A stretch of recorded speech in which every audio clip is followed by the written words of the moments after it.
The opposition's new spokesman on gaming is Michael O'Brien. He joined me in the studio earlier. Michael O'Brien, why do we need an inquiry? The gaming industry in Victoria is worth billions of dollars, and Victorians deserve to have the highest standards of probity applied to it.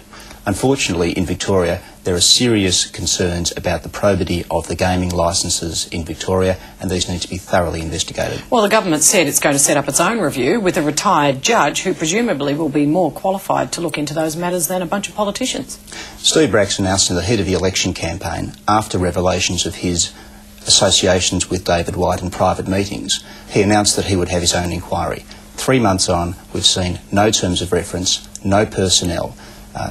His inquiry would be a secret inquiry. We need to have a gaming licensing process that's conducted in the sunlight, not in the shadows, and that's what an upper house inquiry can do. Well, what sort of powers would your inquiry have? It would have the powers of the upper house, which is to require documents and require people to appear other than members of the Legislative Assembly. Yeah, so you've already, the Premier and the former Gaming Minister, John Pandazopoulos, have already said they're not going to appear. Well, Mr Pandazopoulos first indicated he was willing to appear until he was gagged by the Premier.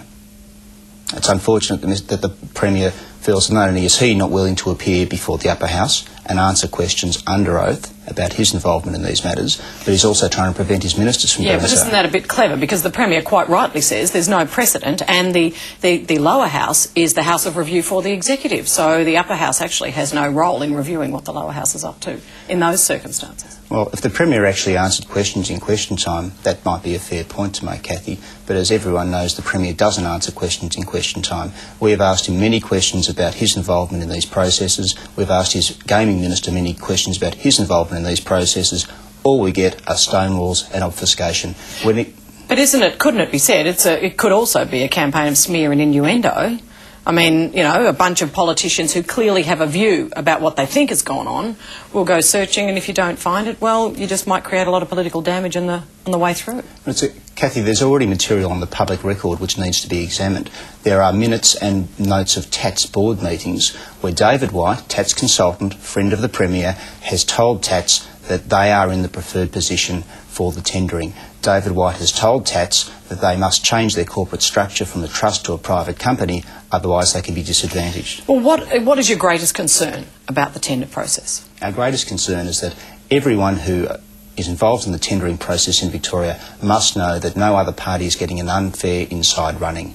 And the revelations about David White and what he's said to the TATS board and the fact that we've also had suggestions of meetings between the former Gaming Minister and Intralot, none of these things have been disclosed to the public.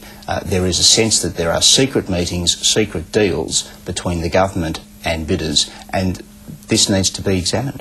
The inquiry is also going to look at the fund set up to help with problem gambling. What's the problem there? The Community Support Fund takes in over $100 million of taxpayers' money every year. It has never been audited once under this government.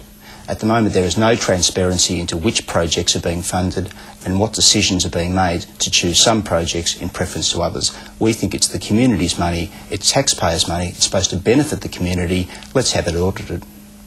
Michael O'Brien, thanks for your time. Thanks, Cathy.